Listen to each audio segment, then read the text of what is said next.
आज मैं आपको ऐसी ही 3 बातें बताने वाला हूं जो आपको आपके जीवन में नहीं करनी है। पहली बात, आनंद में कभी वचन मत दो। आनंद आपके तर्क को हर लेता है और फिर आनंद में दिया गया ये वचन बाद में गले की फांस बन जाता है। दूसरी बात, कभी भी क्रोध में उत्तर मत दो।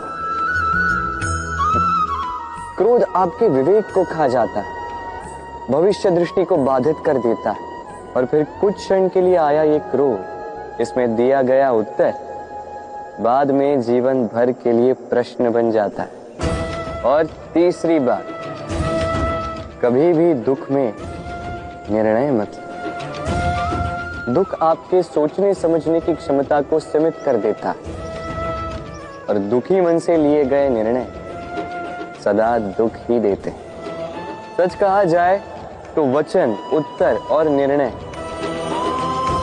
कभी भी जीवन में सोच विचार करके ही लेने या देने चाहिए। सोच विचार करके कार्य करोगे तो इस संसार में किसी भी समस्या का हल बूझना नहीं पड़ेगा। ये तालाब देख रहे हैं आप? तालाब का जल कभी भी बहता नहीं, एक ही स्थान पर जमा रहता। इस कारण से कुछ समय के पश्चात ये मैला होने लगता है, किंतु फिर भी हम इसका त्याग नहीं करते।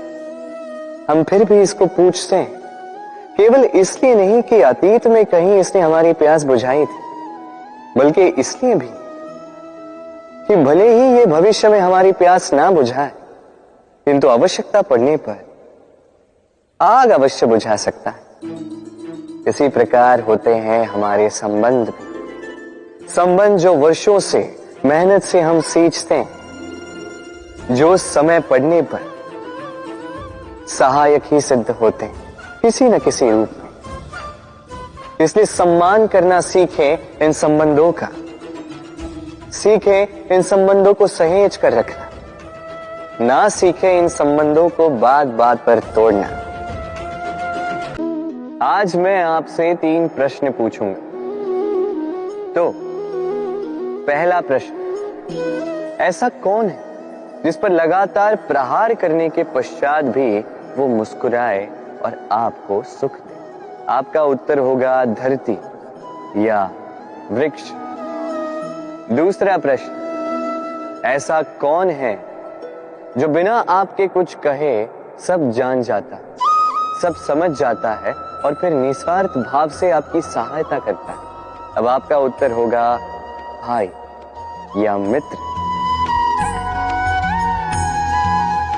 और तीसरा प्रश्न, ऐसे कौन से भगवान हैं जो स्वयं विष का घूंट पीकर आपको जीवन का अमृत प्रदान करते हैं?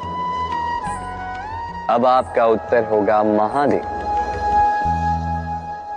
यदि आपके उत्तर ये हैं, तो आपके उत्तर गलत है। इन सारे प्रश्नों का एक ही सही उत्तर है और वो है मां। आपके बिना कुछ कहे वो सब जान जाती है और इस जीवन की कठिन परिस्थितियों के विष का घुट पीकर आपको सुख का अमृत देती है। इस जीवन में आप कुछ भी कर लीजिए, अपनी मां का ऋण कभी चुका नहीं पाए। यदि कुछ कर सकते हैं तो जीवन के आनंद में, उद्भव में और धन्यवाद में अपनी मां को स्मरण रखें। चलना, रुकना, विश्राम करना और दम भरकर पुनः खड़ा हो जाना और पुनः इस यात्रा पर चलना। ये जीवन का अभिन्न अंग है, इससे आप भाग नहीं सकते। किंतु इस अंग का उपयोग आप अपने जीवन में कैसे करते हैं, कैसे काम में लाते हैं, ये आप पर निर्भर करता है। हारने वाले भी जीवन में रुकते हैं, जीतने वाले भी जीवन में रुकते हैं। हारने वाले रुकते हैं थक के, जीतने वाले रुकते हैं केवल उस स्तर पर पहुंच के। अब रुकना तो आपको है ही, ये तो होगा ही, किंतु कैसे रुकना है, थक के या किसी स्तर पर पहुंच के, ये निर्णय आपका होगा, तो रुकिए भले ही, किंतु थकिए मत, क्योंकि आपको पुनः उठना होगा। अर्थात अच्छा या बुरा कर्म नहीं होता, बस वो कब, किस स्थान पर और कैसे किया जाए, वो निर्णय अच्छा या बुरा होता।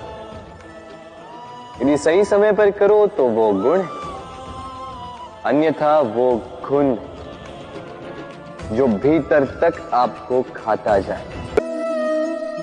तनिक आकाश में देखिए, ये मेघ, ये भी टूटते हैं, किंतु स्वयं टूटने के साथ वर्षा का निर्माण करते हैं। मिट्टी के ढेले टूटते हैं, उपजाऊ मिट्टी का रूप ले लेते हैं। धरती में कहीं एक बीज भीतर जब टूटता है तो धरती के ऊपर एक विशाल वृक्ष का निर्माण भी करता है। यदि जीवन में कुछ टूट जाए तो निराश मत होइएगा, हिम्मत मत हारिएगा, सकारात्मक दृष्टिकोण से देखिए तो सही। सोचिए कि नियति ने आपके लिए कदाचित इससे भी अधिक श्रेष्ठ कुछ रखा हो, जो भविष्य में आपकी प्रतीक्षा कर रहा है। सकारात्मकता लाइए अपने विचारों में, फिर देखिए उत्तम रचना स्वयं होगी। जो फूल बेचते हैं उन्हें कभी कभार कांटे अवश्य चुभ जाते हैं, किंतु सुगंध उनके हाथों में रह ही जाती है। हीरे की खोज में कोयले की खान में उतरे व्यक्ति पर कालिख भले ही लग जाए, किंतु हाथों में हीरा अवश्य लगता है। इसलिए शुभ भावना से कर्म कीजिए, परिणाम भी शुभ ही होंगे। अब योद्धा है तो प्रहार तो सहने पड़ेंगे। तैरना सीखना है तो जल में प्रवेश करना होगा ही। उन्हीं के पाव में छाले पड़ते हैं जो नित्य चलते हैं, और जो चलते हैं वो अपने लक्ष्य तक अवश्य पहुंचते हैं। तो संघर्ष करते रहिए, कष्ट को भूल जाइए। इस संसार के विनाश का प्रारंभ होता है मैं से।